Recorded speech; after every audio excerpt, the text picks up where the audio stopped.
Now previously, before CIDR was used, we had class full address masks. So we had class A addresses, class B addresses, and class C addresses. A class A subnet supports about 16 million addresses and uses the mask 255.0.0.0. Class B networks support about 65,000 host addresses with a mask of 255.255.0.0. Class C networks support 254 host addresses and use a mask of 255.255.255.0. The problem with this method is what happens if a company wants to support 3,000 hosts, for example. So if the network had 3,000 hosts, which of these three address classes would the company get? Well, they could get a Class B address, but that's an awful waste of a lot of addresses. About 65,000 addresses are available in a Class B subnet.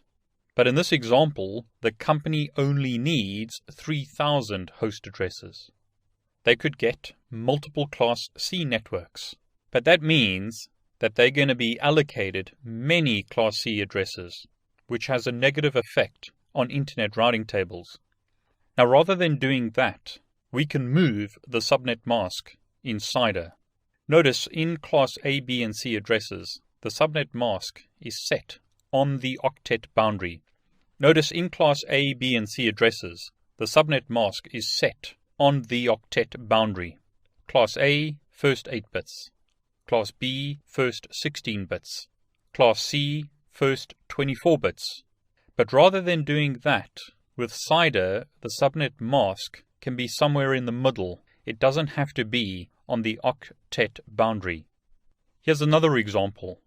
In this example, we've got a subnet mask of 255.224.0.0. 255 in binary is 8 binary 1s.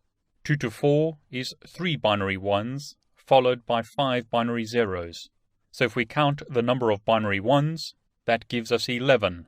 So 255.224.0.0 is the same as /11. The network portion is on the left-hand side, the host portion is on the right-hand side. But notice once again that the divider between network and host is not on the octet boundary. It's somewhere within this octet.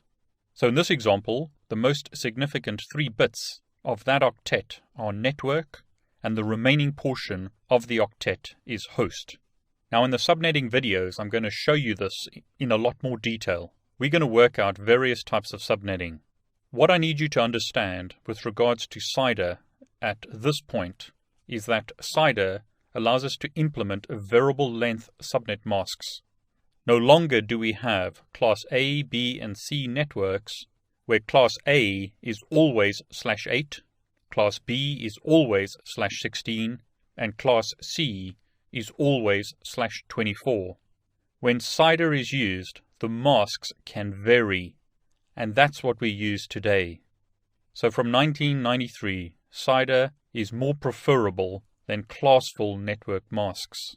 Now once again, in the subnetting videos, I'm going to discuss subnetting in a lot more detail. So please refer to those videos if you want to learn more about how to subnet a network or how to work out the maximum hosts that can be supported on a subnet, or which address is the first address or last address, or what is the broadcast address, and so forth for a specific subnet.